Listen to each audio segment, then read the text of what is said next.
Skill set 5, establishing exterior containment. Very, very similar to interior containment. We're still going to use the same procedures. Only this time, since we're outside, we're going to be covering a lot more space. So we're still going to use measuring tapes. In this case, I'll use my walking stick that tells me how far I'm walking.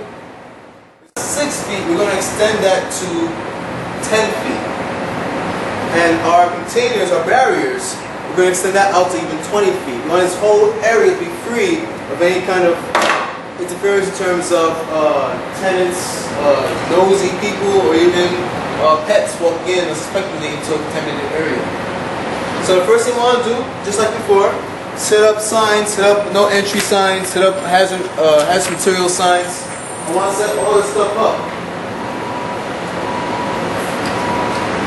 I'll put a sign here.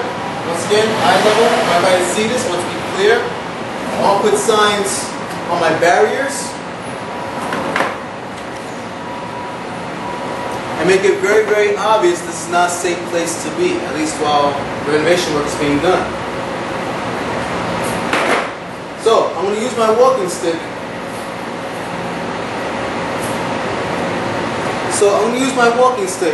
And I'm going to figure out how far I need to go.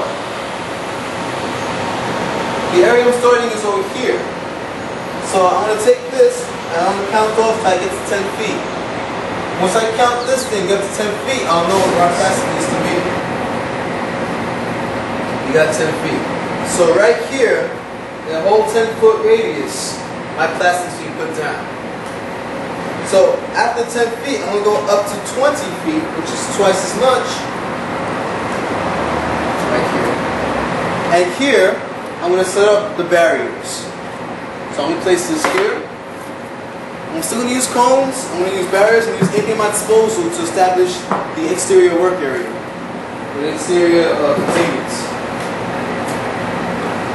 So remember, 10 feet in all sides. With that radius, good radius to work. Just like the interior containment, we want to look around, we want to be sure that all the doors are closed, all the windows are shut, just like if it was inside. That's all closed off. So now I can begin putting down the plastic. I'm going to use this roll of plastic that I have here. So I'm going to use my plastic that I have here. I'm going to show how to use my duct tape as well as my utility knife. And I'm going to make sure I have a good 10-foot radius of plastic being put down on the floor before I start working.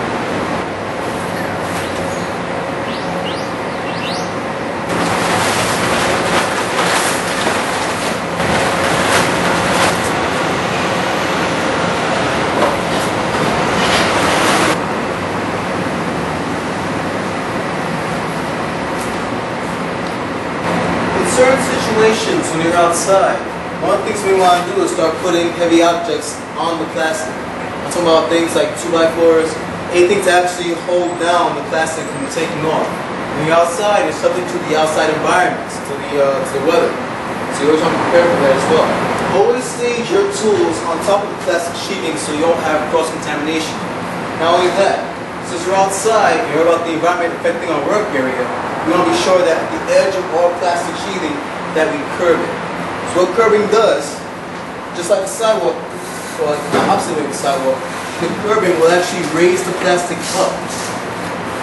And this way, when the dust and debris gets on the plastic, there's less chances of it going outside the containment area because the curb is here, it actually lifts up the plastic.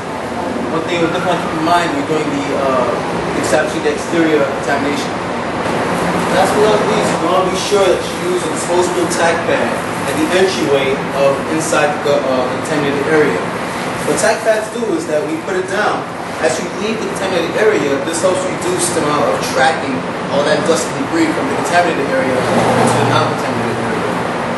So place this at the doorway where your left entry is at. And before you walk off, be sure you walk on the tack pad to reduce the tracking of that contaminated material beyond the work area. This is skill set number 5, establishing an exterior containment.